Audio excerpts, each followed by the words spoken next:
Good evening, residents of Litchfield, and welcome to the December 17th, 2014 school board meeting. I apologize for starting a little late. We'll start with the Pledge of Allegiance. Pledge allegiance to the flag of the United States of America and to the republic for which it stands, one nation, under God, indivisible, with liberty and justice for all.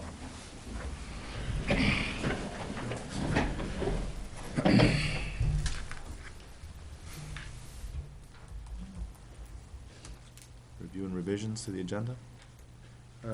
Older unfinished business, items C and D, LMS instructional hours and school calendar blizzard bag should be deleted.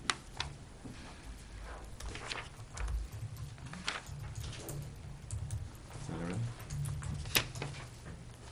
Summary of non-public actions for December 10th, 2014, non-public session. Mr. York made a motion to approve the non-public minutes. December 3rd, 2014 is written. Mr. Burke second. The motion carried 2-0-1 with Mrs. Prindle abstaining.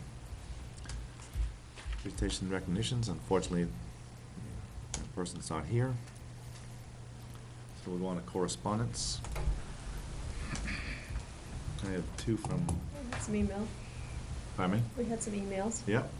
I actually have two from Dennis Miller. The second one I'll try to shorten a little bit. It's pretty lengthy. It'll be in the notes. But the first one is Dennis sent on 12/13/2014. I reviewed the information in the school board district's website.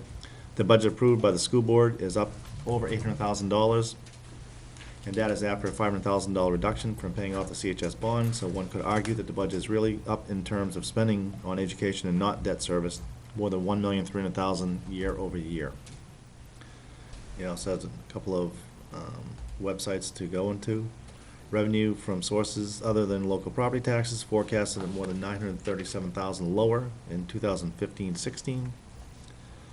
And he states, I assume the residents will have to make up the difference in lower revenue and higher budgets. So the budget committee does nothing, in parentheses, not likely. And the administration can't refine the revenue estimates upward. Are the residents really facing a tax hike to fill in $1,700,000 hole for 2015-16? Enrollments are declining. What would the amount be? Somewhere around $2 per thousand in property taxes. Is my information incorrect? I asked this be read at the next meeting in the minutes.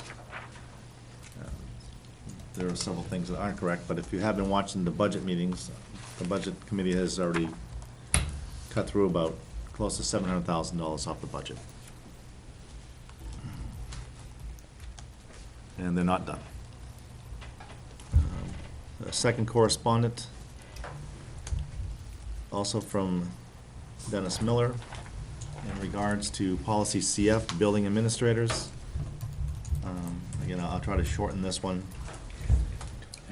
Dear school board members, while reading through the policies proposed for this meeting on the 17th, one caught my attention, policy CF. This is a complete rewrite of existing policy. I'm curious as to why the board feels the rewrite is necessary, and I'm anxious to hear the rationale and discussion for the policy change. Let me offer some comments on the proposed changes.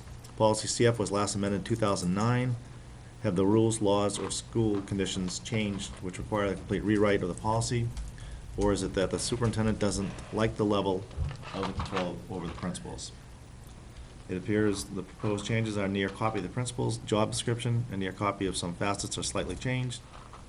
Leadership section of the principal's job descriptions is lifted and modified. The first line removes the educational and operational leadership. Again, those will be posted in the minutes. And actually the rest of it, I mean, basically he goes through questioning why we're looking at a policy change, and just questions the reasoning behind it. But the remainder of the letter, which is quite lengthy, will be in the minutes. Not certain if there are any other correspondence outside of those two.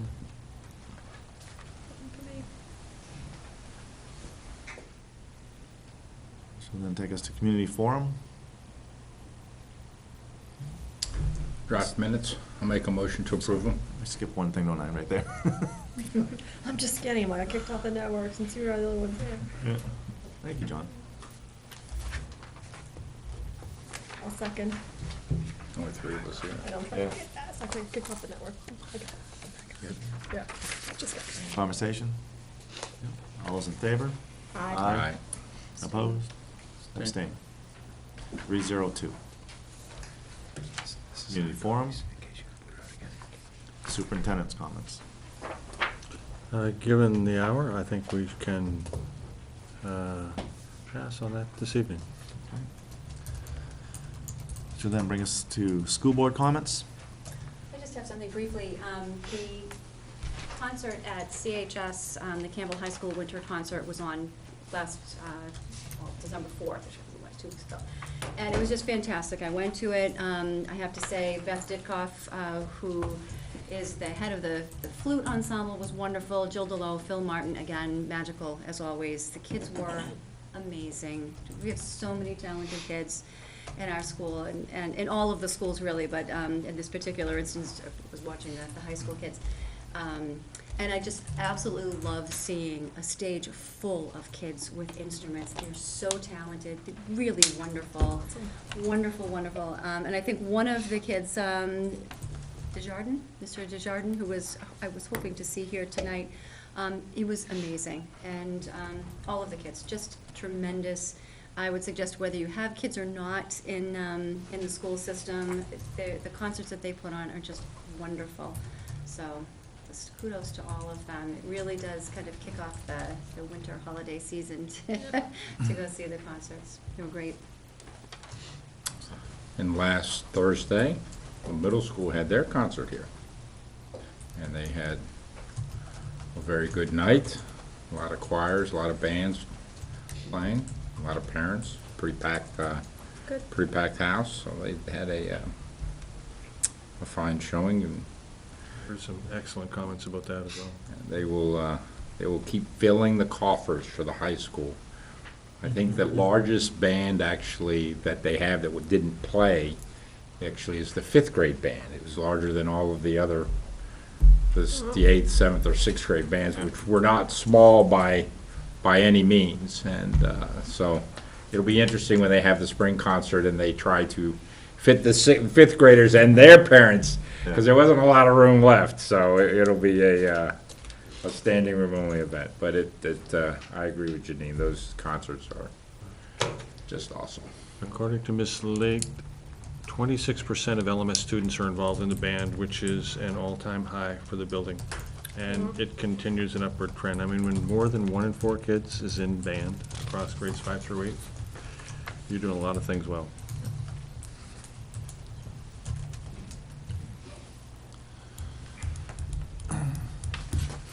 Takes us on to committee reports. I don't know if anyone outside of the budget committee met. I don't think Park met. You didn't meet, right, John? No. As far as the budget committee, like I said, we're still going through the process right now, and the budget committee last evening, I think, cut about $300,000 from the proposed budget. And I just want to touch on a few things, just for those that weren't listening to the budget committee meeting, but listened to school board meetings, and just so the school board themselves, if you missed it, there were several things that they pointed out that they think should be on warrant articles. Do you want me to hand that out? Sure. Those are cuts, I think that everybody received them.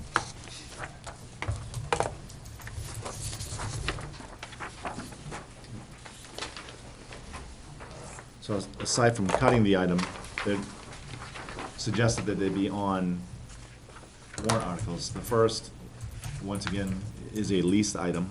They were the desktops for 30 classrooms, and the cost of $7,800 that they suggest be on a warrant article rather than, again, entering into a lease.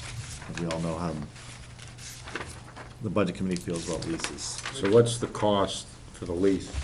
If we purchase them on a warrant article, it's $700-800 times 3 years? Probably, roughly. What school was that for? I remember. That is for,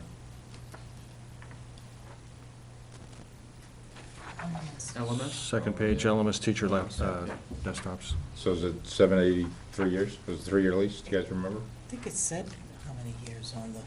Do we know how old their current laptops or desktops are? 7 years. desktops are 7 years 7 plus. And they didn't think that was necessary. Other than that, they're practically new. They don't, again, it's a lease, and they'd rather not enter into any lease.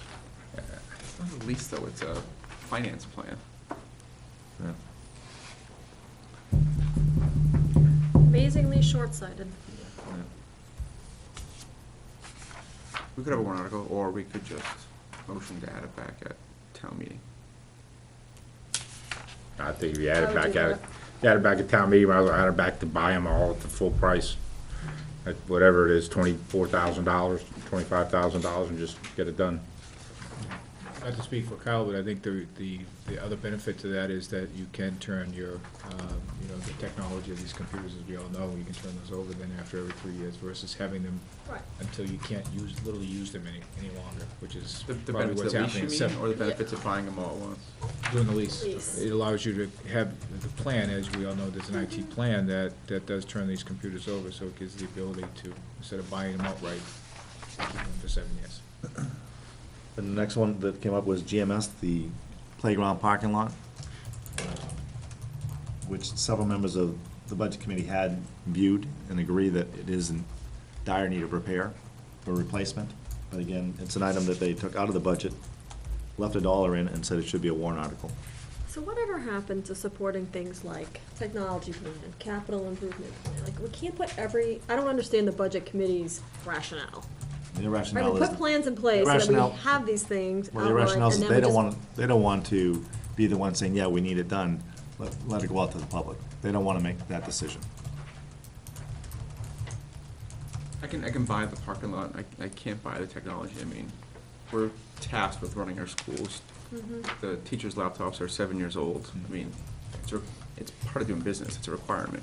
I mean, And I know the committee has heard this before, but the risk of putting it on a warrant and have that not be approved, and should we have, not anticipating that we will, unassigned fund balance at the end of the fiscal year, you cannot use it for the parking lot. Correct. Parking lot, you know, all it takes is one kid to trip in one Right. of those And cracks, right now and they're- then you've got a right whole now lot they're more cracks that expense than. It's just such a Yeah. narrow view, it's amazing to me. Those are the big things. And the other thing that I'll put out there too, again, so that people listening right now that don't listen to the budget committee meetings, is they also made a motion to cut the dollars for 2 buses, which would bring our bus runs from 10 to 8. And I believe Dr. Cochran said that the longest route right now on a bus was a bus 7. Bus 7 at GMS, It's approximately 30 minutes. 29 minutes from the first pickup to the scheduled drop at the school, assuming the bus is on time. So, Again, cutting buses is something that we as a board have discussed and are looking into. But again, taking our time and making certain that it's gonna be done right and it can be done. But the budget committee feels that if they just cut the buses, then maybe it'll hurry up the process to find out if it can be done. So, there's a possibility of going from 10 buses to 8 buses and lengthening school trips. If I may, Mr. Chair, Yep. that the amount cut was approximately $140,000. Buses next year are rated out per contract at about, I believe it's pretty close to 49,000 per bus. So the 140 cut will also impact vocational transportation as we experienced this year. So that in order for us to absorb that amount, dollar amount of a cut, it'll impact at least 2 buses in public, for the regular public, the school run, and also it's gonna impact the vocational runs as well. They We're made not 2 gonna be able separate, to- yeah, they made 2 separate cuts, 99,000 for 2 Yep. buses, then And then- vocational, and they then- cut almost in half. So it's really in That's it. both of those areas that are gonna substantially impact our ability to service students. I mean, they usually cut special ed buses, but they've never cut regular buses before. They didn't last year. Yeah, this is the first Seems time. weird. Yeah. And so what was their rationale? That they don't really care the kids are on the bus for 45 minutes? Well, they Just feel like- the length, when we said the longest length, I believe one of the members, budget members said that that didn't seem too long. 30 minutes is a long time to For a 7-year-old. Absolutely is. And I'll Long also. time for a 6-year-old. I'll also state Mhm. that the requirement for the bus runs to be at the length that they are is because to accommodate the bell schedule here for the 3 schools. There isn't Mhm. much time in between Correct. when they drop off at one to go and then go out and pick up the others. So this won't only, as we stated before here at the school board, it'll also impact the bell schedule. There'll need to be some modification of the start and end dates at times for the schools. 2 points were made. I brought up the point that while we may have a lower ridership we still have to cover the same amount of roads. And 3 times, once for each school. And while there may be some stops that disappear because there used to be 2 good kids on and now there are none, it's much more likely there were stops of 6 that now only have 4 students getting on them. And so you still have to make that stop. And the difference between 4 kids and 6 kids getting on isn't that great.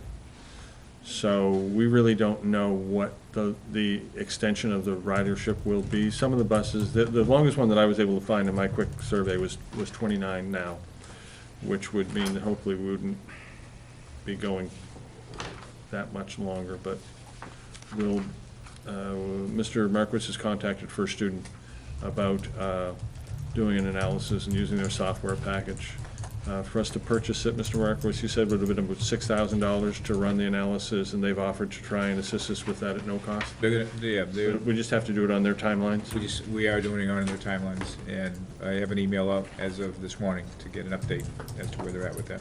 And there was discussion at the Budget Committee level that by the time the first deliberative came around, if that analysis has been done and it shows that the bus runs are prohibitively long, that a motion should be made to add a bus back in.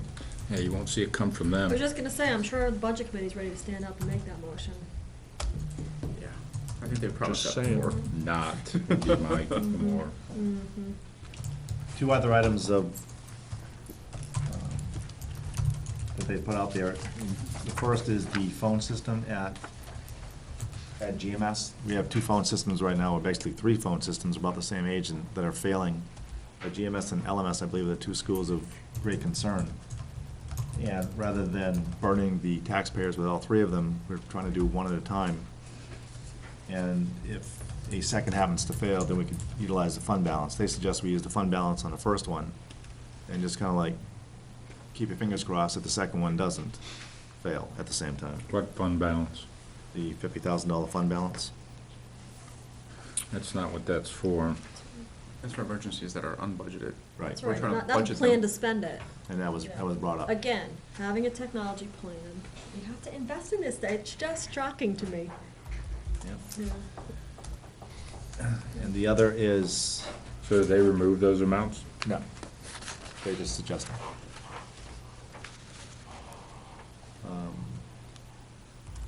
And the other was the site development at LMS for the soccer field.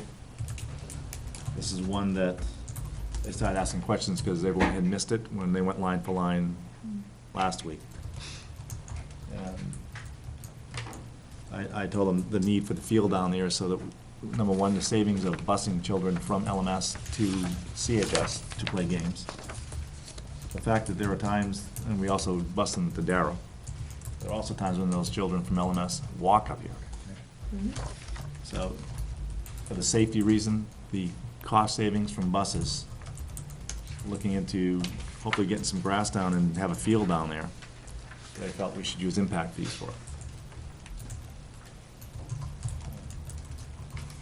Those are some of the suggestions they gave outside of just straight cuts. But again, as far as the safety of They removed that cost from the Yes. budget? all but $1. When did they move was it after the last board meeting? I think it was last Thursday that they made the motion to cut salary for 2 GMS teachers, I just saw that. a grade 3 and a grade 4. That's right, we haven't been here since then, right? Yep, they got a grade 3 teacher and a grade 4 teacher. The grade 3 reduction, as Mr. Burke pointed out, was consistent with the policy based on the enrollment projections. The grade 4 was not consistent with the policy. 98 students enrolled October 1st this year, projects in the sheet based on the 3-year weighted average to 96, which would be 24 students. The policy says 23. And the Budget Committee referenced worksheets that have been produced by, according to them, prior school boards and school staff, saying that as long as you're within 1, it meets the policy. Mr. Burke made the point that the policy actually says 23, and there is nothing attached to the policy, and there are no procedures passed. Of note is the fact that later in October, another student was added to grade 3, and if you reran the projections today, it would be 97, not 96. So, as an aside. There was also a motion made to cut 2 teachers at LMS, a grade 6 and a 7 or an 8, which would have raised the class sizes at grade 7, if that's where the cut was made, to 2 classes of 28 and 2 classes of 29. And the grade 6 classes would have been all, would have been 26s and 27s. They did cut those, or they suggested? Mr. Licklider was here, and he and I both spoke to it, and I believe Mr. Burke did as well, and I believe that one failed by about a 2-7 vote, somewhere around there. So, Okay, so they didn't cut the something 2 like that, elements. 1-7. But they did cut 2 at GMS. Correct. Cut 2, well, they cut 2 salaries related to GMS, yes. As Mr. Burke pointed out, it's a bottom line budget.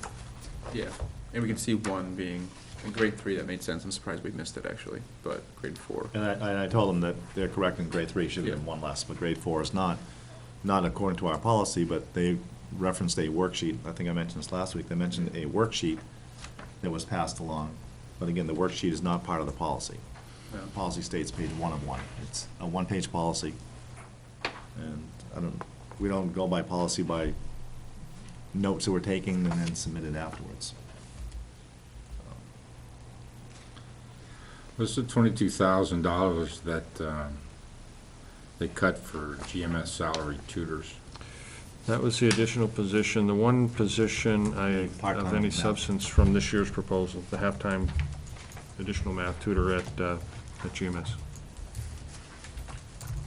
Wasn't that the position that was rolled in from a grant?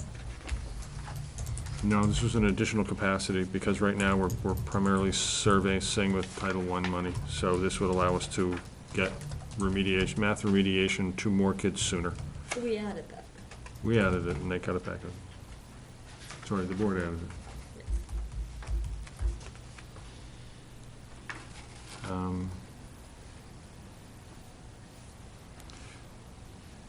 $30,000 in attrition, in this case meaning expected savings from teacher turnover, which often are there, not always. Well, if they keep cutting the budget like this, it shouldn't be a problem. And a Yeah. $55,000 reduction based on, I'm not sure if attrition is the right word, but on Hope and prayer is the right word. the Tim Tebow strategy. Hope is not a strategy, as they say. Doesn't work very often. Usually.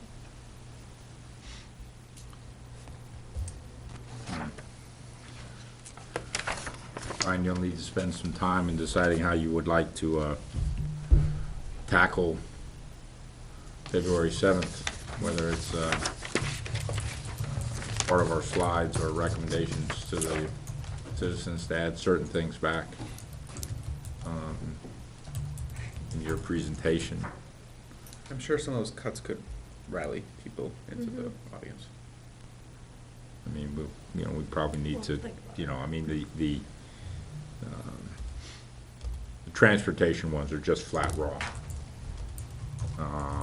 Well, the only, again, the only basis. Both of them. The only basis that they're relying on is the fact that we told them that we're communicating right now with the bus company. Yeah, but to you see if there's can't- something we can do, and I said, you can't just cut, just. Because even if they came back and said, yes, you can cut 2 buses, but you have to change the start, beginning, and end of 3 different schools. And I The explained to them board's not in a position That's to, one, make that decision, and I would imagine that we would probably have to hold Town hall a meeting. public hearing for the citizens to come in and at least have the opportunity to come in and talk with us about that. And for the fact, and I would hope that the board would unanimously support this. Brian, you should go back and tell them that the board has no problems speaking to this, and the fact that they are not allowing the citizens to have a voice. Because the school board will have to make the changes starting February 7th or 8th If it doesn't get added back in at deliberative, then we'll have to start making that change, irrelevant of what the citizens of Litchfield want. Well, unfortunately, we don't have a timeframe as far as when the bus company will get back to us, whether or not they can cut the buses and accommodate the students and the time schedule. Not knowing when we'll have that information, but Mrs. Spencer did state that if the information was presented that they could not cut the buses, that he would be in favor of putting them back in. No, Whether it be one bus or that's- two buses. Mr. Spencer says those words every year, but he's the last person to stand up and make the motion that they made a mistake and that they should add those back in. So I think it's great that Mr.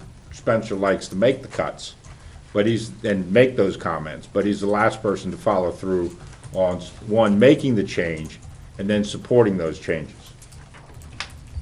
Because as soon as those changes are voted out there, that change the budget, Right. they'll come back into this room, and the budget they support, they'll vote not to support, because that's what they've done the last 3 or 4 years. So, Understood. while their words make for great coverage, their actions and follow-through are very poor. And again, I don't think we want to see kindergartners, first, second grade students on the bus any longer than they are now. Any more than we want them tripping in the parking lot or having teachers who can't access technology. Correct. Or class sizes that are over policy.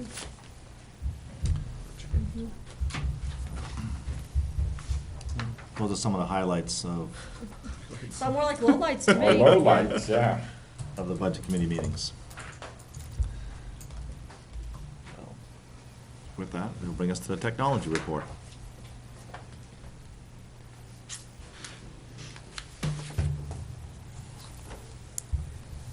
Which is pretty straightforward as far as open tickets and closed tickets.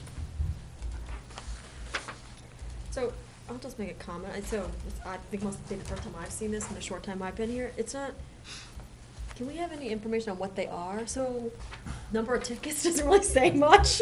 You know what I mean? So it's like, if a ticket is a big deal that's impacting the delivery of education or the teacher's work, like, you know what I mean?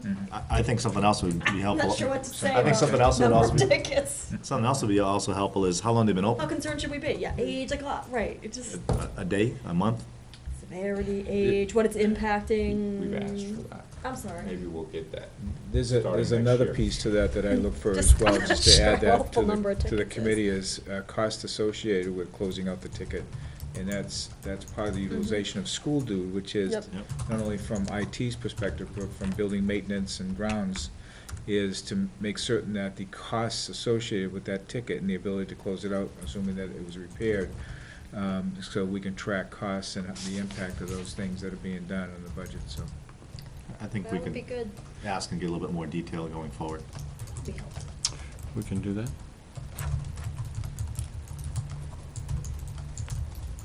Well, you can set the stage for that.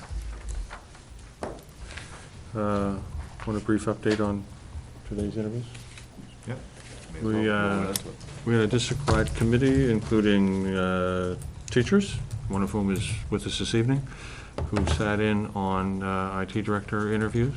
I think we were generally pleased with the quality of the individuals. We had actually a very good response. We had, I believe, 24 applicants.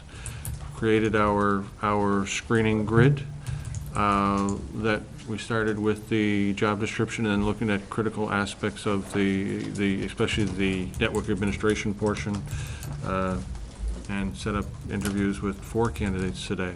And we'll be moving forward from here. And I want to thank the committee for their time, because I know, especially in the case of teachers, it's more work to be out of the classroom because you have to prep for the sub, you have to come in and do some cleanup the next day, and the grading is still there, and you know, very grateful for the folks who put in the time and had some great insights and feedback on the candidates. So thank you very much. We have an updated enrollment report? Same pattern that's been here in prior years. Loss of students over the summer, and then relatively consistent gains across all 3 schools. We're up, if you note in the far right-hand column, 10 students from the start of school. 2 of those are in the pre-K program. All districts are required to potentially identify students as of their 3rd birthday if they're out there. And so that program, serves about a 50-50 special ed population, so it's not a great predictor of enrollment trends. But other than that, which is only 2, that's an increase of 8 students in 2 months. I was actually looking back at the history, because I noticed 75 in K, which is higher than we've had in the past. Yeah. And traditionally, and again, it's probably not a very good predictor, but traditionally we add 15 kids from K to 1st grade, I'm guessing. If that's the case, we're going to be adding a teacher at GMS and The not cutting a kindergarten teacher at positions GMS. and the live births are down to like 56 from that year, Yeah. but kindergarten numbers are up. So People are moving in. remember, there was a request for a half-time kindergarten teacher for next year that was removed from the budget. It's early, too. Yeah. I think we might, Yeah. I wouldn't be surprised if we hit 85, 90 kids in Right. 1st grade next year. Oh, definitely. Yeah. Oh, that can't help it. We don't have Population's teachers. going down and student enrollment's going down. Yeah. I'm looking at it going up, I don't know. Well, actually, it's funny because both Hudson and Londonderry are seeing increases. Londonderry's, and then Londonderry hasn't even started building their massive new housing complex that would directly impact them, but they've reversed their course and they're seeing growth in their schools. So I think the idea that is going to happen. I mean, I think it's not going to have major growth, but I think the idea that, I think it's gonna we're going down level to off. 1,000 students I think it's gonna in level the off. district in 7 years is not a reality. I think it'll be. So should I suggest to the budget committee tomorrow evening their thought process of getting rid of the trailers at LMS and ship the 5th Should we grade see the back in latest enrollment another year or report? 2? Probably out the window. Probably. You could say that everything about anything, but that would be a good starting spot. The most recent research on the change in demographics is showing the state average decreasing at about the rate predicted, but is also predicted that decrease is much higher north of Manchester and as you get north of Concord and west. So the more rural areas are being much more significantly impacted than the south central area. So while the state average is following what they expected, this area is not being impacted at the same rate. We have the same amount of houses. In fact, we have more housing. Houses. We're a bedroom community, so to speak. At some point in time, those bedrooms are going to start having people living in them. Again. I was afraid of what you were gonna say there. So, which I That's imagine the will key begin rating. feeding the schools. That's your point. Point's well taken.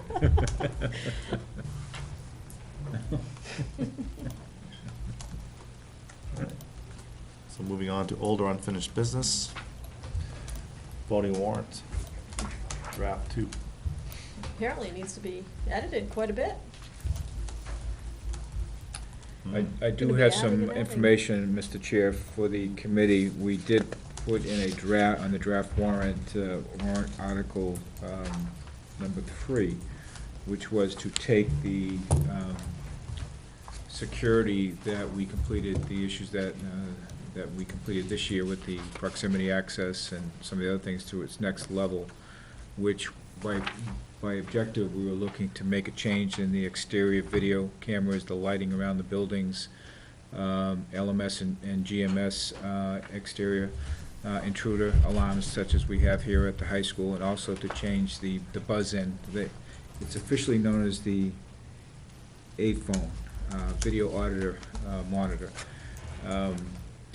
We do have a proposal in for the total of that for all 3 schools would be approximately $80,000. And now that would be to take, again, to upgrade the proximity security system coming into the building, intruder alarms, if you will, on doors and windows, cameras that would give us exposure, and plugging it all in to the existing computer computer system that we have here located at CHS. So, again, that's the max. That would be to do everything that we asked the proposal to address. We could obviously not do all of that, we could do some of it. I think the most important aspect would be to give some intruder alarm system capability to the system for GMS and LMS at this point. What's the cost for just those two schools? That would be around $25,000. Each? No, for both. So it's 55,000 for Campbell High School? No, that's just for alarms for the doors and windows. That doesn't include, like, we had a proposal for all three schools to have cameras, lighting, and to bring in a new system that would tie into the current software that's using on the buzz-in, when a visitor comes to the school, to buzz in and be allowed into the building. Okay, you said that was 80 grand to do that in all three schools. To do everything would be $80,000. But to do it in GMS and LMS, it's only 25. Just for the intruders, just for the intruder phase of that.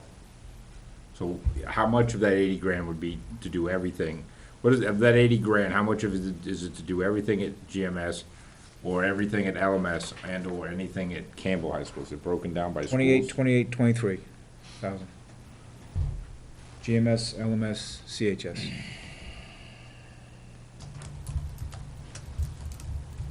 And again, those were the recommendation of a group that, including Officer Coral, and the facility directors, relative to some of the issues that they've been experiencing, as well as some of the feedback we received from the school administrators. If we go back to Article 2, I'm looking at that, Mr. Markowitz, and the position should probably be database administrator as opposed to data analyst for warrant Article 2, because the primary function will be to be back-of-house support for the SIS. Joe, can you make? So there will be a small amount of analysis out of that, but the primary function is all of the work behind making sure the connections for parent portal and logins for parents and the automatic email, all of that stuff. Isn't it more of like a district technician? Yeah, but Data leads me to believe somebody's looking at information. well, When I say data database analyst. administrator, it's not- A database administrator basically ensures in a relational database that the data is where it needs to be and it can be accessed and the information flows appropriately.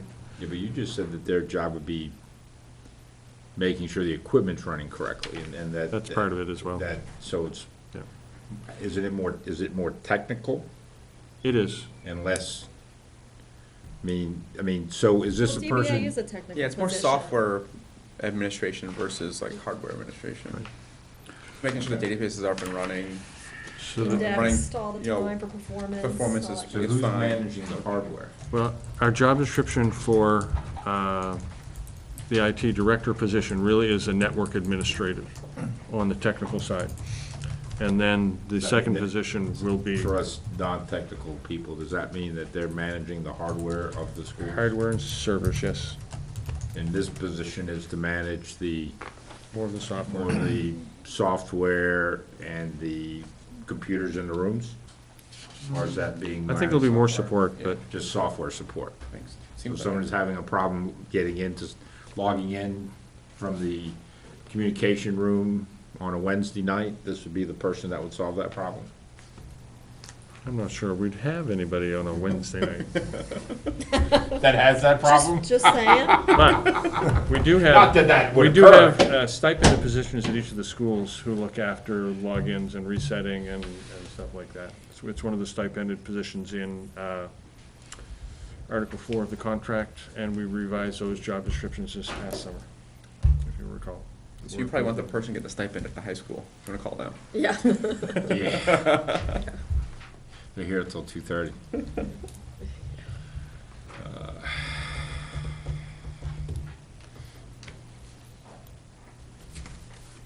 So do we want to do 80,000 or do we want to do it at school every year? I know the dollar amount is higher, and obviously if you get a lower dollar amount, but I think the security of students right now, I think is extremely important. And breaking out over 3 years, Yeah, I agree. I mean, you're gonna pick one? One- yeah. One's See, my more kids- worthy of investing in safety than another? I don't know. I'm not making that motion. You're not gonna be called the bad guy. I'm not what? Not gonna be called the bad guy by making I that motion. don't care either way. Mr. Chair, I'm going to revise So I my think number it's right. 2. To provide security to door and windows, LMS and GMS would be around $10,000 per building. So it'd be more around $20,000. Again, that is just for, similar to what we have here at CHS for the alarm system. We do not have a functioning alarm system at either one of those locations right now.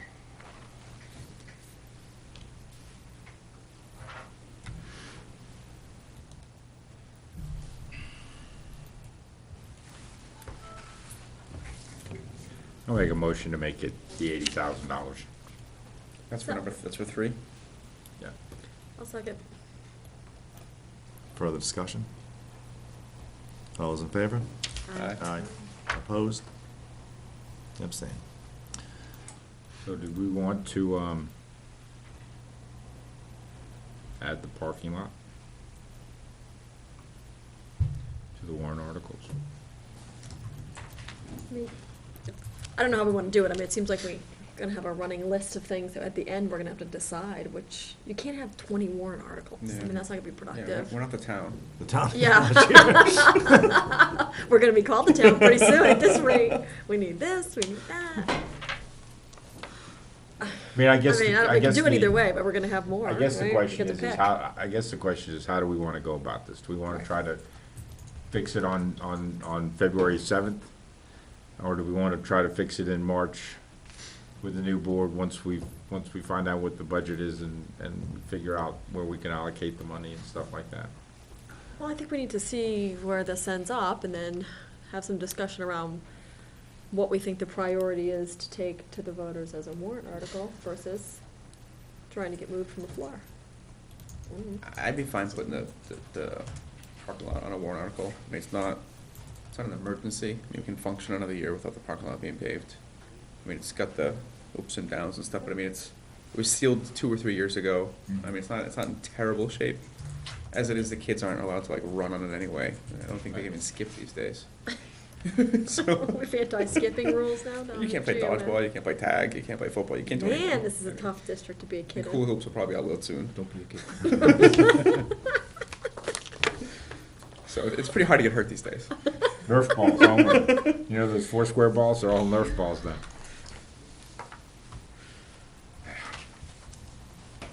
Mm.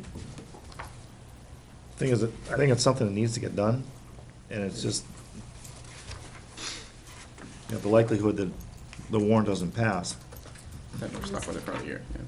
Well, two. Yeah. Right. And I don't think that parking lot can go 2 years without being taken care of. No. I mean, I know you're saying, Derek, it's not that bad, but it's not that good either. No, it's definitely not that good. But I had seen it just a couple months ago, there's grass growing up through all the cracks, and Yeah, Oh, they- it's definitely, yeah. sealed, there's just, And it'll be worse in April, after the Right, winter. it all the sure fro- will all the be, yes. heaves Its and- best yep. days are not ahead. It takes a while to settle it down, yep. I mean, they just patched that last year, 2 years ago, as far as all the cracks, and you would never know they did it. I mean, that's how much it's just, Yeah. and a lot of that, too, is just, I think Dr. Cochran mentioned last night, is from the swale, never really been taken care of, so, I mean, all the moisture that's underneath Right. there, and, Changed all the- I mean, the whole thing is kinda like just buckling all over the place. And the procedures. Okay, they don't vote on the procedures, I'm sorry. We don't have to. If I'm not mistaken, let's find it here. The budget committee left $1 in that account. Earlier you said they did. They did, right? You said it earlier. Yeah. anyway. I'm not trying to push the board or anything. I just Yeah. want to remind you that warrant articles have to be voted on by the board and the budget committee before deliberative session. Just a reminder. Okay. I'm not the That's school, not I'm till not the school district That's not clerk till anymore, February so. 7th, so You have time. we have time, yep. We have a month, I think. Don't they need him before, for their meeting? Well, For the budget Well, they hearing. won them probably yesterday, but That's Yeah. nice. And I think their They have budget- probably budget hearing 5 or is the 6 more they're 15th gonna make. January. Well, that's what I'm saying, Recommendations to make. depending on what else go, I mean, you know yeah, what might I'm be saying. better off just waiting and seeing, because I mean, things continue the way they're Well, going. we're not, We're gonna have a whole lot of water. we're not gonna discuss them again until the 7th of January, so. Dicks were. it's right Which off means these. that's pretty about the last time, because we'll have to make final decisions that day, so that, because the budget committee will need them, because their meeting is the following We week. can add it now and always take it out I later. was just gonna say, why don't we add it now? The suggestion would be to add it now, then at your January 7th meeting, you can Easier to look at remove it all the at that discussed time. warrant articles and then make a decision on which you would like to move forward.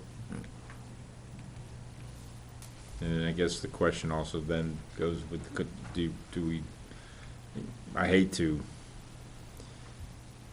make all these requests, because, but, you know, sort of empowers the budget committee to keep cutting stuff and having us make warrant articles and things that we don't believe, so what do you wanna do about the computers? I think we need to fight for those, The what? the computers. I think we need to get those added back in and delivered. I don't think it's gonna be a problem. I mean, if they leave a teacher cut and 2 buses cut, people will show up, and we'll get back whatever we want. That's my hunch. Seriously, don't make it a warrant article, rally Yeah, the no. community. And we rally, yeah. On those ones, anyway. Mm-hmm. Yeah, because I think those are 3 unreasonable cuts. Those are 3 unreasonable cuts, yeah. I'm good with that. So we wanna add the Add the, parking lot, Come up. okay, I'll make a motion to add the parking lot as a warrant article. second. Any further discussion? All those in favor? Aye. Aye. Opposed? Abstain. Just a clarification, Mr. Chair, that, so the warrant article would be for the same amount that was in the budget? Correct. Good, thank you.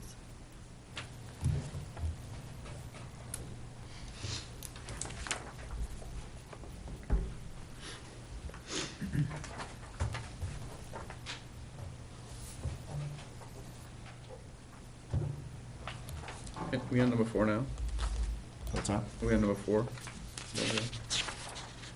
This, I understand the reasoning behind this one, I just don't know if, I don't think the community's gonna understand the reasoning behind it, or if we can even articulate.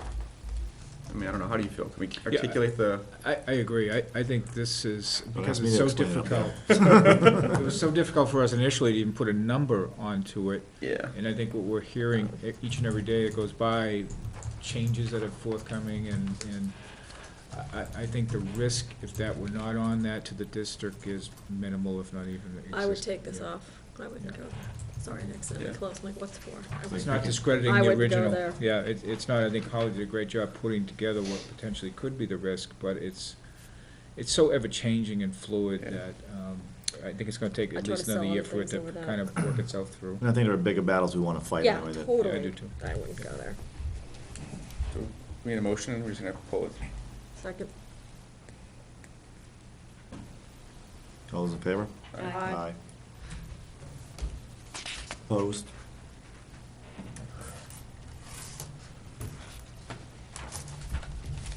There's one article number 22. Chris over there. I think 22. number 5, it doesn't hurt to have more money in there, but if we're gonna be asking for a bunch of other things, it's probably not the right year to ask for more. Agree. Make a motion to pull number 5. Second. What was that motion, I'm sorry? To remove Strike article five. number 5. Remove it? You know, I think that with the constant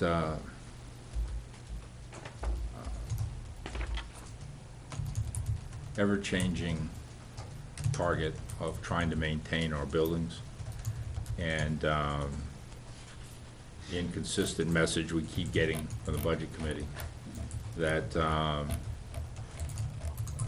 think this is one that we, the fire panel wiped out our fund.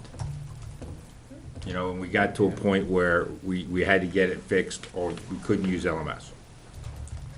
Okay, so, and all that was a fire panel. That wasn't, all any of the things in there, was just the panel itself. And I think that, you know, with the,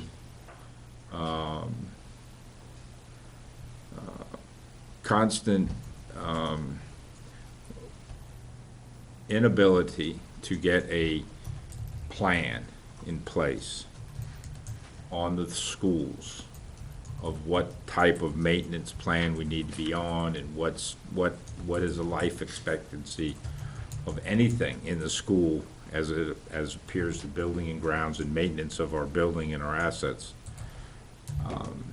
Having $100,000 allows us a little bit of flexibility to handle a couple of major issues at any of the schools in any particular year. And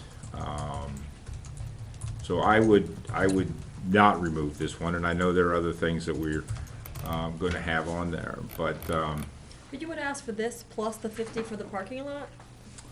well, this is just end-of-year funds, so if we don't have any money at the end of this year, then we don't put the money in there. So it's not like, you know, it is taxpayer funds, but it's not something that if they vote yes for, it raises their taxes in the future. It's money they've already spent, and we're putting it aside so that, you know, we have something there in case we have a couple of issues that occur. And right now, I mean, let's just say all 3 phone systems go, Yeah. using the analogy that Brian brought back from the Budget Committee.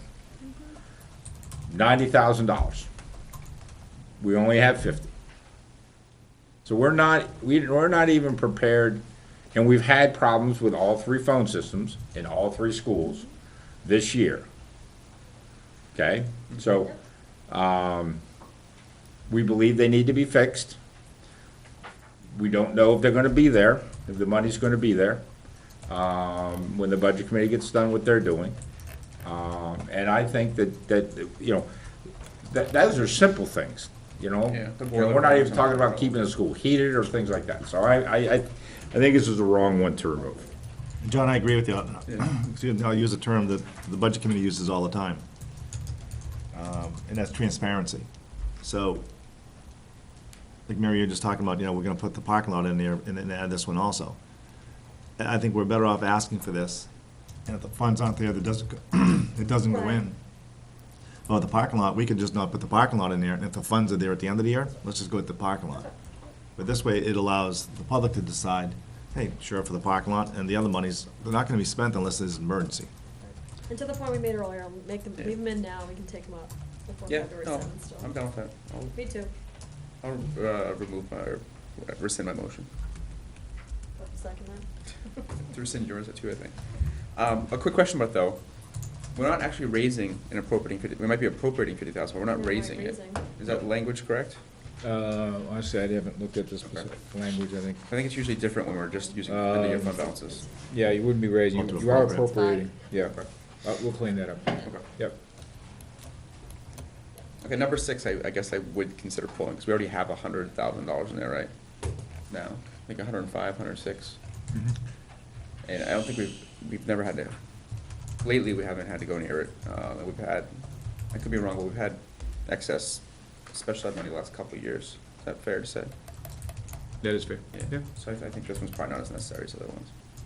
Considering this, I understand 105,000 isn't enough. I mean, one student can wipe that out, but we've been able to kind of absorb that in the past within the sped budget.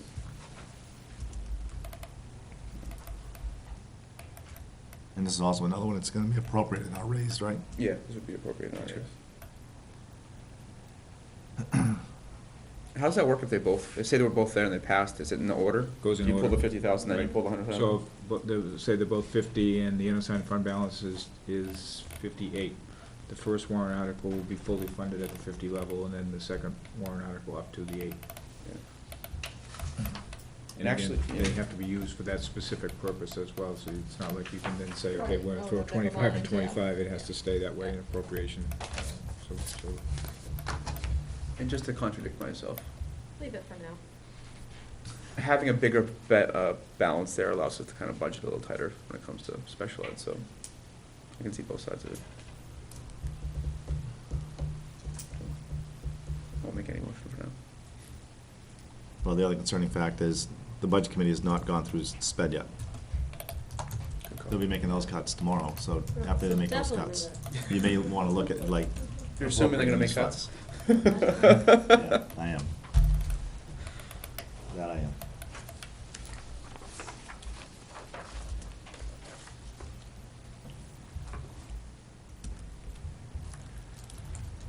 Any other questions, thoughts on warrant articles?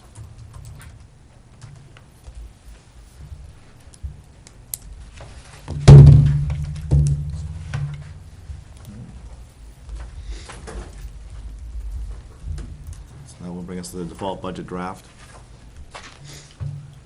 I apologize, Mr. Chair, I have to pass a hard copy of this because we were having, at least I was, difficulty getting on to our shared website from home. Here. I'll allow it to go around before I comment on it. I already have one, thank you.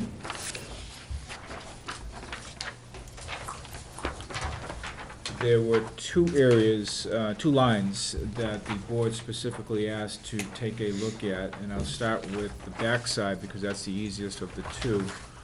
On the backside of page 1 has a few items there, specifically the non-sped transportation.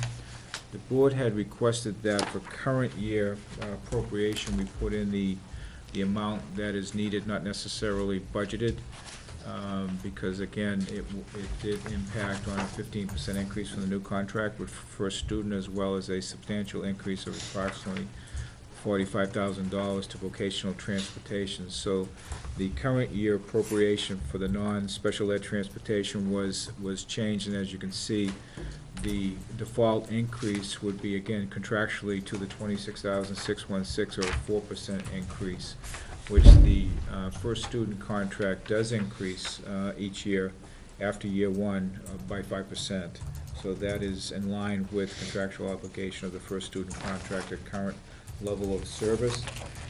The other area that I was asked to review as well is on page, the front page of page 1, the textbook curriculum review schedule.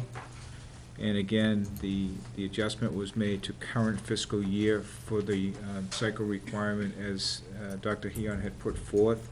So we adjusted that, and then again, by definition of this line, it's the curriculum review schedule of the proposed text that would be purchased in 2016 that would be required per Dr. Heon's schedule that she has presented both to the board and to the budget committee. The board did have some discussion last year regarding new textbooks and are they eligible to be placed in the default budget, and the justification for that would be if there are there's new curriculum, new course requirements for new textbooks, then yes, in fact, again, the guidelines of the default budget development is to deliver the same level of services next year as you are this year. So again, it's somewhat of a gray area. However, if there are new curriculum and new courses and the need for those based on the cycle that was adopted by the board, it would be at the board's discretion whether or not to move that forward to the default. So, let me make sure I have that right. The curriculum review schedule, the 136 is based upon the school board's curriculum plan, or is that what we spent last year? No, that would be based on the plan, on the schedule. And last year we spent, was the original number 92? That is what's in the budget for this year, correct? Oh, this year? Oh, the current year. Yeah, current year, yep.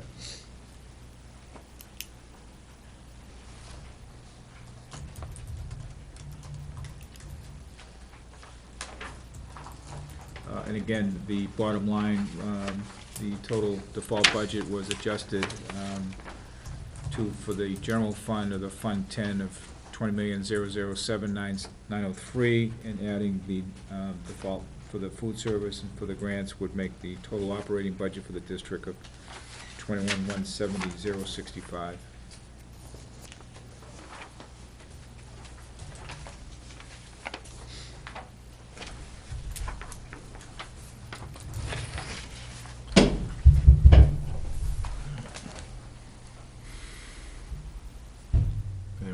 questions?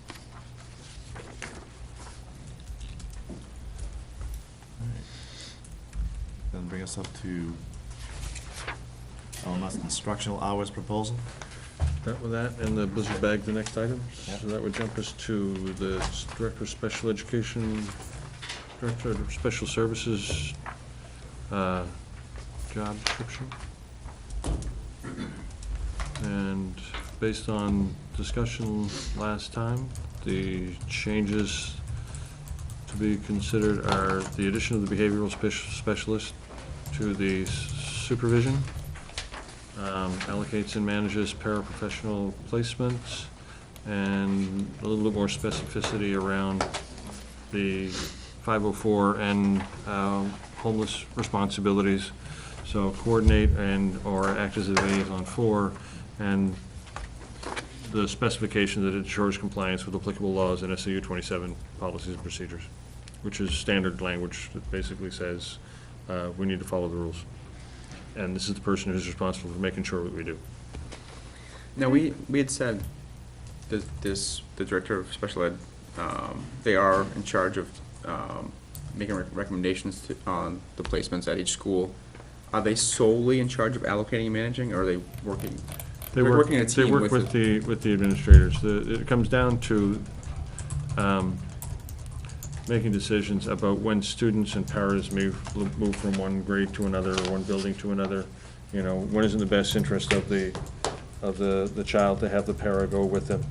They're also the person, it's their budget. They know the students best, know what the needs are, and so they act as basically a coordinating and clearinghouse. So at the end of they're obviously going to work with the school Absolutely. administration, but Yep. at the end of the day, it's them making the final decision? Yes. Okay, if that's the case, I'm fine. I wasn't sure if it Yep. should be softened a little bit, but if it's their call, then I can make the language make sense. Well, I think, I actually question the same language, because it seems that the line above it, so this third bullet down, assists with the selection, placement, supervision, evaluation, and staff development of special education personnel. That seems to be kind of all-encompassing and already cover what the added language says. So allocating and managing paraprofessional placements, to me, that language is there, and assist with the selection, placement, supervision, evaluation. And so I just guess I'm questioning Sort of a the mixed use of that message. language in addition to, it's already there. I think that's already pretty much spelled out. Well, Yes and no. The placement and the allocation is essentially the same function. It's always been assist with the selection placement, and there was an error, the placement should have been struck.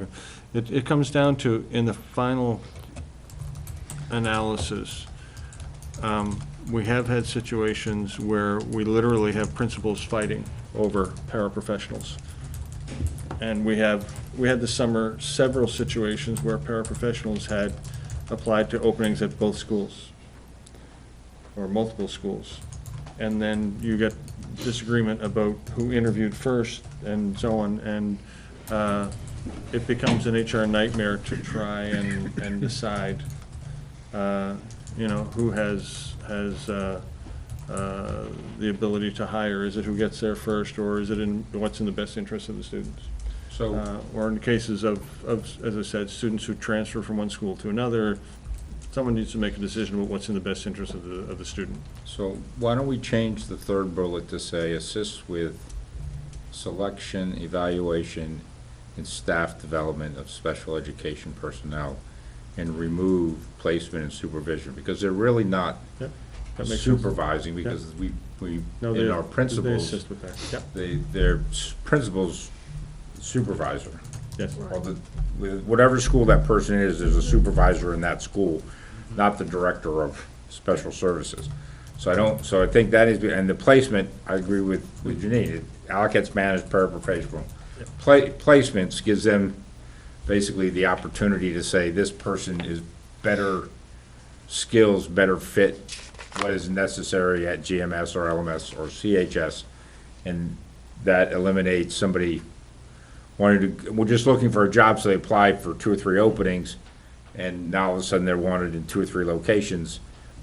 This gives us a person who can look at that person and say, this is their best fit. So you're suggesting we strike placement and supervision, bullet 3? Yeah. And leave the new bullet 4? Yeah. Yep. I think that I makes think that'll fix The that conflict. in the conflict. And that gives principals, you know, to say that they'd like to have, that we'd like them to have, in terms of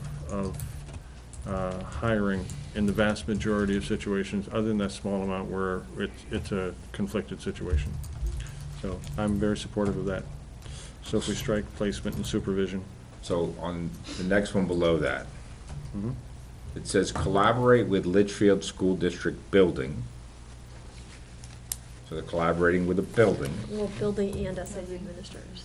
Administrators. Should be Litchfield School District administrators.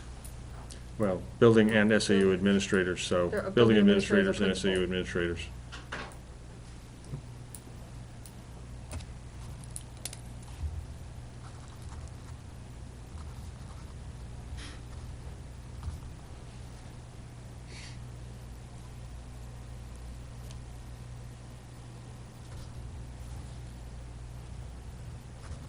I would strike building and put administrators. I understand what it says there, but I mean, Litchfield School District administrators, strike both building and SAU? no. Collaborate with Litchfield School District administrators and SAU administrators to ensure a well-coordinated educational program for each K through 12 student. Instead of Litchfield School District building and SAU administrators. Well, you could just take the word building out of there completely and just have collaborate with Litchfield School District and SAU administrators.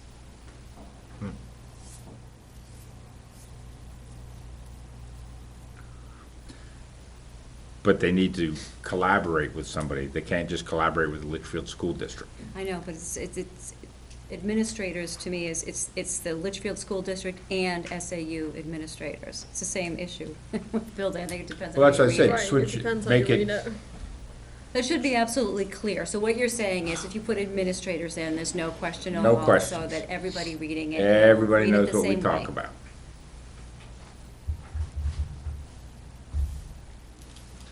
Because, you know, No room for nobody would wiggle. ever see the gray area in something. I mean, should we just add administrators after building then?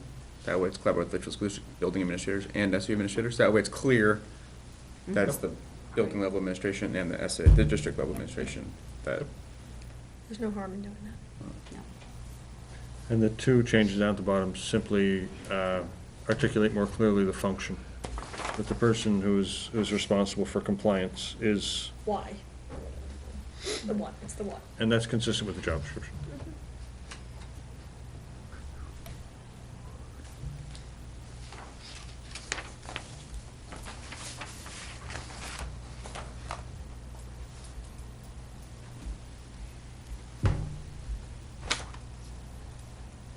make a motion to approve the changes. Second. Any further discussion? All those in favor? Aye. Opposed? Abstained? 5-0-0. Next one is a first reading on CF, School Building Administrator. And I'll just reemphasize, this is one that there was a correspondence on, questioning the need.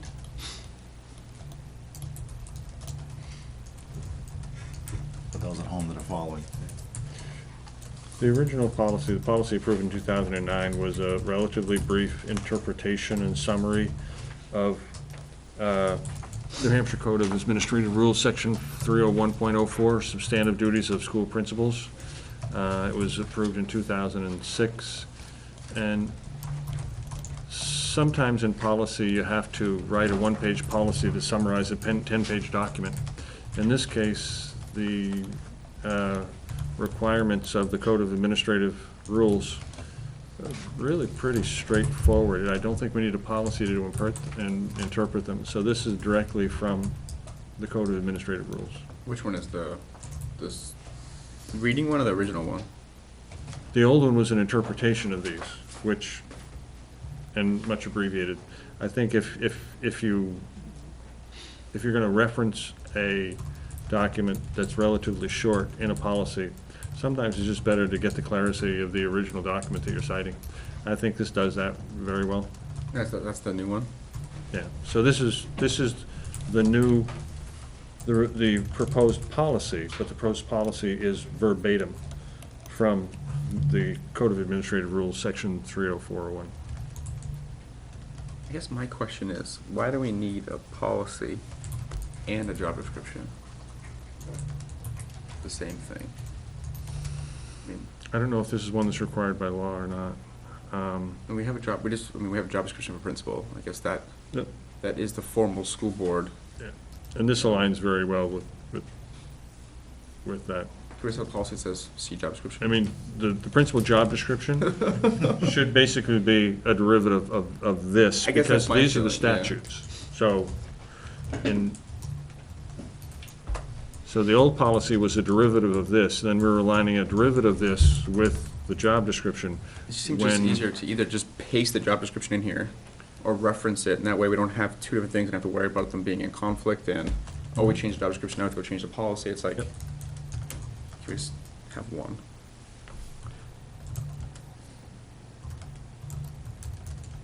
So when you say, so are you saying that the Code of Administrative Rules has changed? Nope, not since 2006. So they're both referencing the same thing? So the policy that was created in 2009 was a short interpretation of that policy. It looks the same to me. I'm just reading it over quickly, but it looks like it's exactly the same. The I'm only sorry? thing that's different to me, from what I'm seeing, maybe I'm missing something, but the March 4th, 2009 policy, just what it looks like you've removed, instead of being shorter, it's actually longer. It has the language, the board reaffirms the rights and responsibilities of the building principals or designees for the administration of their various programs and buildings. So this, to me, actually strengthens the position of principal in a way, because it's clarifying that the principal is the one who has the responsibility for administering their programs and buildings, under the supervision of the superintendent, et cetera. So actually, I think there's a little bit more meat in the 2009 rather than the revised version. Where'd you get that one?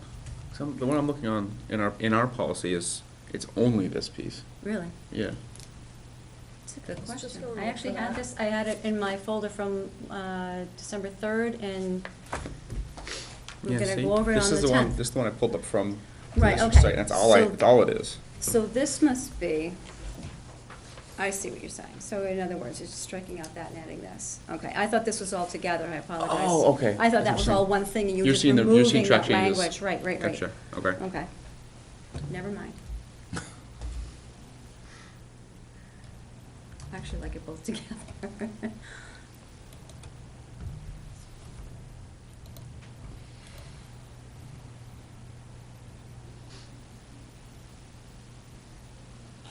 With the old policy, if you take those two paragraphs and say the principal is the individual responsible for, and then you said, so, okay, so what does that really mean in detail? You'd have to go back and reference New Hampshire Code of Administrative Rules, Section 30401. No, So- I understand what you're saying, but Yeah. I like the language that was in the old with the new language. I like them both together. So back to Derek's question, do we have to actually have, we'd have to find out. I mean, why can't we reference the job description? Seems like the easiest way to do it. Then there isn't two things that could possibly conflict. And that way, if the principal's ever unsure about their job, they're not looking at two different places and going, well, am I supposed to do this, am I supposed to do this? It's my job description. That's what I'm supposed to do. I agree, the more you can align this, or even duplicate, I mean, that's why we have two policies with different names and different lettering, but they're identical policies in some cases, because they're required policies, and there's no sense recreating the wheel. Get some clarity around it, and have it. So maybe, I don't know, I guess I'd suggest that we find out if we even have to have it. If we don't have to have it, maybe we just get rid of it. If we do have to have it, then maybe we just reference the job description.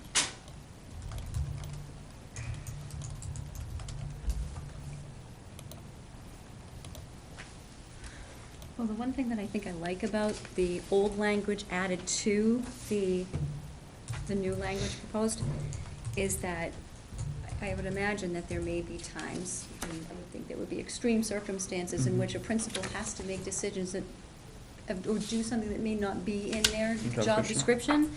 But the language from 2009 sort of is kind of an all-encompassing, they are the captain of the ship, so to speak, in their school, and so it sort of gives that, you do what you need to do as a principal to follow not only the policy of the school board, but also under the supervision of the superintendent. I think it ties that together nicely.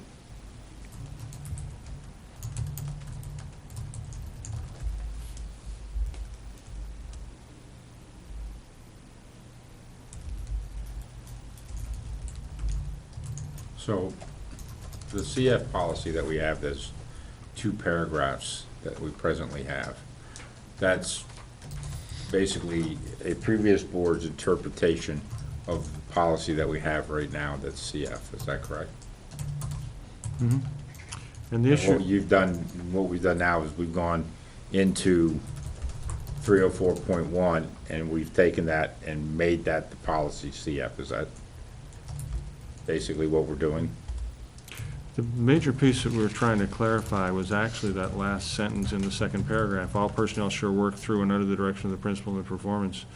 And what that meant, and we, under the job descriptions, we've actually separated out into, and indicated and clarified that the SPED director will be the one who coordinates and allocates the placement, and then assist the principal with all the other things. So, to some extent, the old policy is fine, now that we've clarified that in the job descriptions, from my perspective. But I don't think that last sentence in the second paragraph, I don't think that is in conflict with the new language in the SPED director's job description. I think basically it still gives the principal, they are the, all personnel will still have to work, I mean, the SPED director still has to work through and under the direction of the principal and the performance of the duties within the principal's school.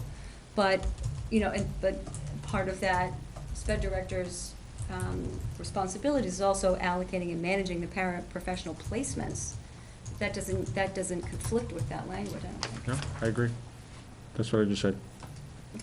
And I think now that we've changed that and separated with that in the other job descriptions, it's not a conflict with the original policy, was my comment. Right. So now you're saying we should just leave it?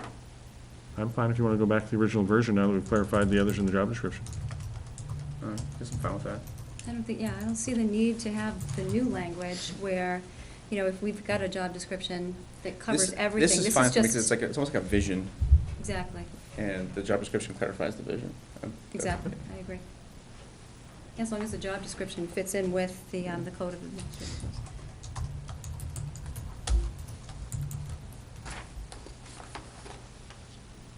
Do we need a motion or anything, or is it just since it's status quo, we don't do anything, right? I'm sorry? Since it's just status quo, we don't need a motion, or? Nope. So we don't have to vote on anything, and CF stays as it was. And the conversations that happened in the strategic plan about the allocation of paras, which is the situation that was addressed and was agreed to by the administrative team, is now reflected in the changes in the job description of the special ed director. So we're good from that perspective. Which I think helps clarify everything. Yeah. Yep. Everyone knows what their position is, and hopefully we'll work that way. And since more recent conversation, I have to say, things are moving quite well. Excellent. All right. This will bring us to KBA R, public's right to know.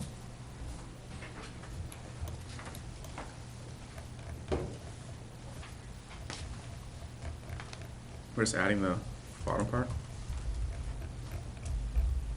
Italics. The board doesn't have to vote on the procedures, but you should be aware of what's there. One of the main points of discussion in the last meeting was the number 7 in the procedures. The SU officer requires student makes appointment, and the SAA will charge 30 cents per page for photocopying of any records request. And we discussed whether or not we would put it in there that the superintendent could waive that, and the point was made that the superintendent has the right to waive it anyway. So we didn't need to put it in the policy, or in the procedures, rather.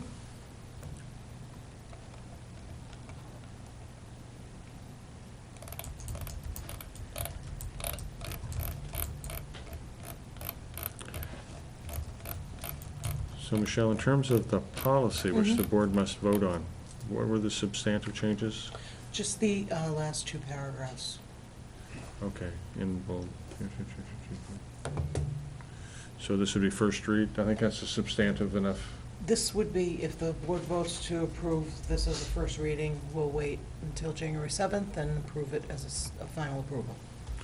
So this first paragraph, other information may be readily available in electronic format and citizens wishing specific information call. So traditionally, we've not provided things in electronic format. We've been made it available only in hard copy.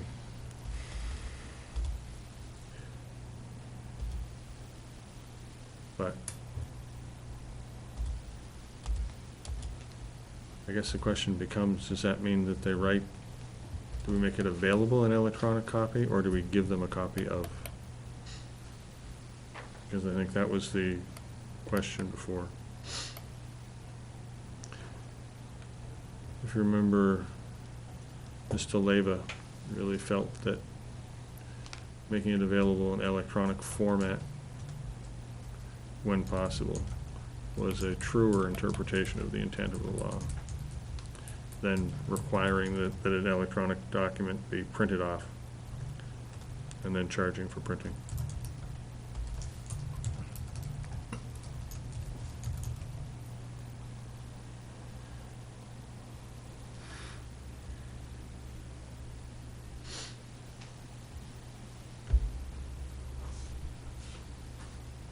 I personally don't see a problem with giving to them electronically. No.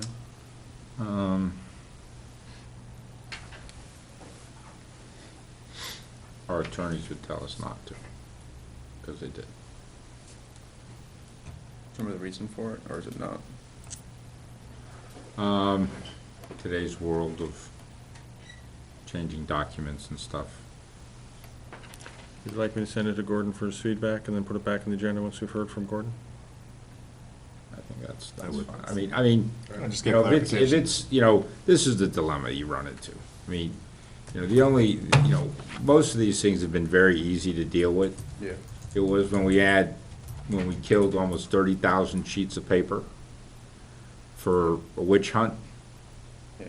that then the person never came and even picked them up or looked at them. You gotta have a policy in place that discourages the witch hunt for no other reason than personal vendetta. And that's what that was. And, so I think in place, you gotta have that policy, because you can't, you know, it takes time and money. In this case, you know, between the hours spent doing and copying, we ran $12,000-13,000 worth of time and money and costs incurred for something that stayed in boxes for 3 or 4 years until we finally recycled them. And that's, you know, money the taxpayers pay. Yeah. So I don't think that that's, one, a very good use of school resources. While at the same time, I think if somebody has a legitimate reason that they need to have access to some information, and it, you know, makes sense, then on a case-by-case basis, the board can waive their policy. Because the best part about policy is the board can waive the policy and say, we want you to fulfill this, and this is how we want you to fulfill it. But I think as far as having a policy in place that stops, in this case, we got a request for a right to know from a company out in California, is that correct, Frank? That asked for a copy of every one of our purchase. Invoices And and invoices supporting and purchases. documentation since January 1st, 2010. So what's to stop everybody in their mind from requesting that, other than the fact that, okay, we'll be glad to do that at 30 cents a pop, and there's 100,000 documents, so as soon as you send us a check for $30,000, we'll get right on it. So the first paragraph of the email was, here's my right-to-know request. The second was, we sell products that help to fulfill right-to-know requests. You know, so, I mean, So I was very pleased to be able to report to them that we have 19 boxes of documents that are sitting here whenever you want to leave Arizona. Just let us know and give us a few days' notice. You can come and view any of those files that you want. And I haven't heard back from them. So I think that, I think as long as we, use common sense on that policy, I think we should be fine. The problem there is we need to apply common sense evenly. That's across fine. languages. It would be the common sense of the school board at that time, That's not the problem. common sense of the school board at this time. That's the problem. So Yes, but at that time, it's their common sense. We may not agree with it. So what's the will of the board in the end? I think we want to let Gordon look at it. Okay. Yeah, I think we need to, because I don't know exactly what the right to know law says for, as far as New Hampshire's right to know, and I'm not sure you can charge. You can I charge for understand- copies. Yeah. I understand, Copies. right, but I just would like to read it Yeah. itself before I read it. So keep Gordon busy for a few minutes. He's already answered this, but we could ask him to answer it again. He'll just go find the old memo. That's it. Charge us again. An hour. Yeah. All right. Well, that'll bring us on to new business. We're good to go? You almost caught up? Any questions on the manifest? Touch the manifest. That's all. Haven't looked at it? Like, are there 3 signatures? Derek doesn't want to sign again? I haven't seen it. I have to look at it. They're right there now. They're next. Oh, they're here. Okay, sweet. I'll look at them. So we'll assume there's no problems. If there are, Derek will let us know. So then bring us to public input, community forum. Did we drag you off your couch?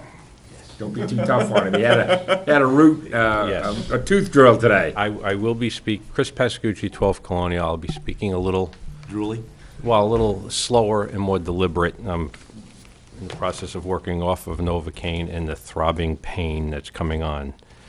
You don't have to put that in the minutes. That's really exciting for someone to read. But I'm here tonight to speak to this board's proposal to tuition children into our schools that are not residents of this town. More specifically, Mr. York approached me last week with a concern regarding some of my past comments on this issue. I'd first like to thank Mr. York for confronting and challenging me with this concern, as I have always said, each and every one of us must be held accountable for our words, actions, and votes. During a short conversation a couple weeks ago regarding this issue, my response to one of the rationale given for this proposal immediately after saying it, I realized did not come across as it was meant by me. In hindsight, my point could have been made much better with a different set of words. I apologize to anyone that took offense to my comment, and I will now speak to this issue with a little more detail and clarity. Although this board has not settled on the details of this program yet, the premise is centered on bringing in additional revenue for the school district.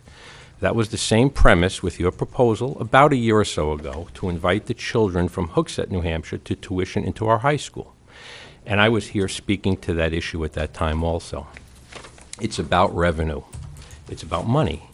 Our student population is decreasing. Not quickly, but it is decreasing. We do have available seats in our schools. Less children in those seats means we get less federal and state dollars. So these tuition-type programs are to basically, for lack of a better word, sell our school seats to children not from Litchfield for the money. I know that's a simplistic way of describing it, but that's what it is. I understand that. I get that. I understand the reason why you're thinking of these ideas. With less federal and state money, either you have to raise taxes paid by Litchfield homeowners, or you need to cut programs, and neither of those two options are pleasant. Understanding all of that, I'm confident the taxpayers do thank you for your efforts in trying to keep their taxes affordable, as well as continuing to provide a high-quality education for the children here. Now, back to the point I was trying to make regarding this new proposal as well as last year's proposal, both really being the same, which is tuitioning children into our school system that do not reside in Litchfield. I was not and still am not making the case that residing in a town where you receive a K-12 education is mandatory. You can talk to 50 people and get good reasons for and against that proposal. Or you can talk to 100 people and get 100 reasons why they're against it, for 100 different reasons. Or you can talk to the entire Litchfield voting population on Election Day and get unanimous support for tuitioning children from other towns, from other states, and even from other countries into our Litchfield School District. And that is the only point I was trying to make. This 5-member school board can give many reasons why we should tuition, many good ideas, many justifications, why you should tuition children into our school system. And for every so-called good reason you provide, the retort could be, what if the voters don't want, fill in the blank, whatever it is that you said was a reason. Once again, I have no issue with whatever the end result is, whether we tuition in children from neighboring towns or faraway countries. My issue is, as it always is, it's about the process. I don't believe this 5-member school board should be making this decision for the entire voting public.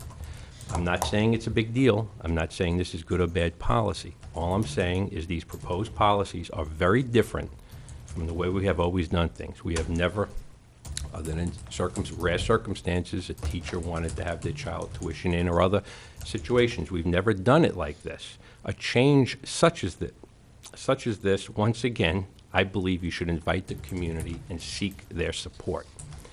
There is another issue I want to bring up, which I mean, I am a member of the, elected member of the Budget Committee, but I am not speaking as a Budget Committee member.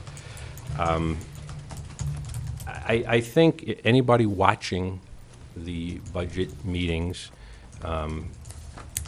subjective, objective, would see that the process, I think, is fair. It's going well. There is great communication between the town, school rep, and the Budget Committee. It's chaired by Cindy Kuchar. I think she's doing a fantastic job keeping on track and staying focused.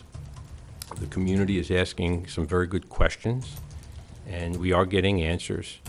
You see, Dr.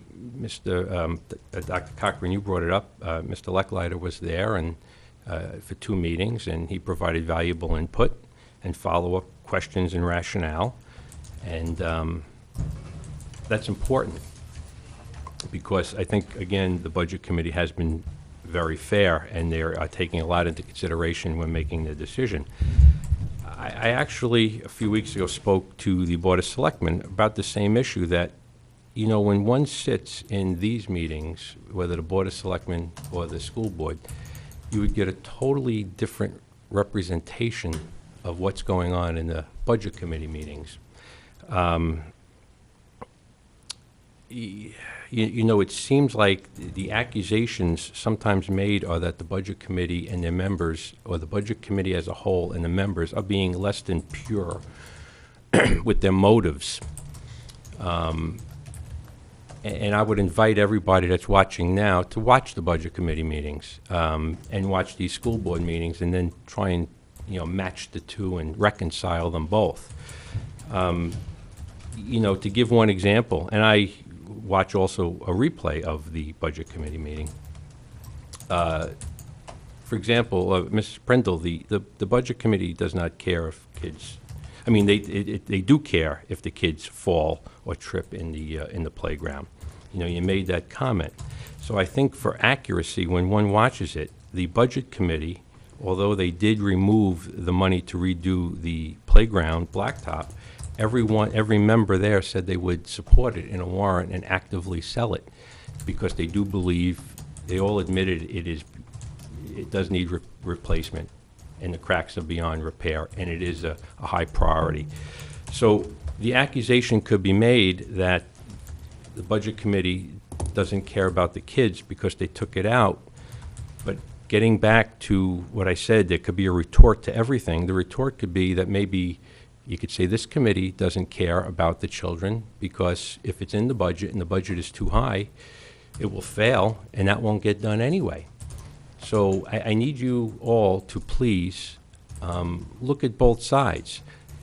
You did your best job to present a budget, but it is the Budget Committee's responsibility to present a budget to the voters that will pass. You had an ex-school board member you read a letter from an ex-school board member that is very concerned about the high budget. So it may or may not pass. The Budget Committee, I believe, is doing a good job at trying to put together a budget while looking at everything. Another instance was a 3-year lease. If I'm accurately stating the Budget Committee's objective, according to the RSA, all multi-year leases have to be approved by the legislative body. And of course, one could argue and have competing legal opinions, but it looks like you could be in jeopardy if the proposed budget fails with a 3-year lease in it, because you can't put it in the default budget because it was not approved. Again, there are competing legal arguments with that, but there is rationale behind all of these. And the Budget Committee, if you watch it again, they did support those computers, just not the lease part of it. And I don't want to speak any further if it was, because I'm not the Budget Committee, if it was presented as a purchase, because I know on the town side, they switched the lease from a purchase and it was left in the budget. So please, I think everyone here, you have the obligation, duty, and responsibility. There's one more Budget Committee meeting tomorrow night. It would be great if all 5 school board members were at that meeting in this room, because you can now offer your opinion. And if you want all $700,000 put back into the budget, tell the Budget Committee that. Don't be afraid to go in. You know, you always have the option, and you spoke about it here, of getting it put back in deliberative, and you said you could rally folks. To my opinion, that's the lazy way of doing things. Of course you could rally folks. It's a matter of who brings more of their friends. There's no doubt you can get whatever you put back in the budget. But why don't you go back to the Budget Committee, state your case, just like Mr. Lecklider came back, and just like how Dr. Cochran, when the Budget Committee had some serious questions, Dr. Cochran provided rationale, and the Budget Committee pulled right back. So I believe the Budget Committee is being fair. I believe the school board was very fair in putting their budget together. I just think it's unfair with some of the accusations that you're making toward the Budget Committee at these meetings. You need to be there tomorrow night. Please, all 5 of you, if you can show up. It's important. Thank you. Mr. Chair, Yes. Mr. Pascucci, for 1 minute, if you could indulge me. Yes. And while I 100% agree with your comments, and I'm not going to direct this I'm going to direct this at you, but it's probably a broad direction towards the Budget Committee. The school board's been very straightforward the last few years of removing positions from the classes as they go, as it pertains to our classroom size. And for whatever reasons, the 3rd grade teacher stayed in the budget and didn't get removed, and I think Brian voiced when the Budget Committee removed it that there really wasn't a lot of concern about that on the school side, because we felt it needed to be removed and we knew it was. However, the 4th grade teacher is the school board or the Budget Committee stepping in and making decisions that are outside of the school policy and outside of what the voters have agreed to in those policies. That's the first one. The second one is you've elected to eliminate $100,000 out of our transportation budget. While you may have listened to the school board have conversations, it's not as simple as making a cut in our transportation and saying we're going to reduce from 10 to 8 buses. That is something that the school board is looking at, but it's not something that the Budget Committee can decide arbitrarily, and that's what they did, that they want the process to be done before this budget can be voted on. And that's unacceptable, because it doesn't allow the school board to determine that process, make correct decisions, give the so-called voters that you believe should have an opportunity to come and listen to the school board as they're analyzing, making changes to beginning and closing and starting and ending time of all of our 3 schools if we're going to make those changes. See, the Budget Committee made that, and they've pushing the clock on this. That's not their role. That's their decision. So yes, the school board should rally the voters to come to the meeting to tell the budget committee that what you did was incorrect. And I will tell you here, as a representative of the school board, that your decision-making on that is flawed. You can't start the process faster than the process can go. The school board talked about this in November. The budget committee made a decision that it's a great idea, and we're going to move it forward because we're the budget committee. And we can make this decision and make it happen. Well, that's not necessarily true, because we have to make decisions that we need to make. We have to make sure the voters understand those decisions. We have to make sure that we're in compliance with our contracts, with our staff, with our LEA and stuff. So there's a lot of moving parts in that. You're not allowing the moving parts, the budget committee, to occur. So inevitably what's going to occur is a confrontation that doesn't need to occur. Because the school board's been very, very honest on this process, and yet when the budget committee makes those decisions, when they don't listen to the reasoning of the school board representation, whether it be the administration or the school board rep, and then arbitrarily says, well, that's too bad, we're not going to go with that, then you can see from our side why there's the issue. And then it just keeps snowballing, because it just becomes a snowball. You know, we showed you how tight our budget was on benefits and salaries and benefits last year, where basically it was a break-even proposition, or we lost a little money in that. We took it from other areas. The budget is in line. It's not like it was 10 years ago, but I believe the budget committee makes decisions based on that, and that it was have extra money. The money that came back this year was unanticipated revenue, not underspent budget. It was money that came to the district, it went back to the taxpayers. It wasn't money that was left at the budget at the end of the year, of which there was some, $50,000 or $60,000. But that's not where a majority of that money comes from. So when I see the meetings, and I listen to what the members of the budget committee say, talk about and use, then either they're not seeing the facts as I see them, or they're ignoring those facts and creating their own set of rules. And I think that's wrong. I think it's wrong to the taxpayers, and it's wrong to the students in the district. Anybody that knows me, I mean, I've spoken enough over the years, know that I try really, really hard to separate my roles and speak in, not perfect, I make mistakes, but I try to, when I came here, I said I'm not a part of the budget committee, even though I'm elected. I wanted full disclosure.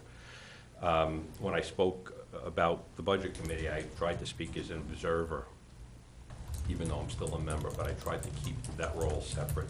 So respectfully, I can't respond to anything that you just said, only because I don't believe I know it's not my place to speak here as a member of the budget committee.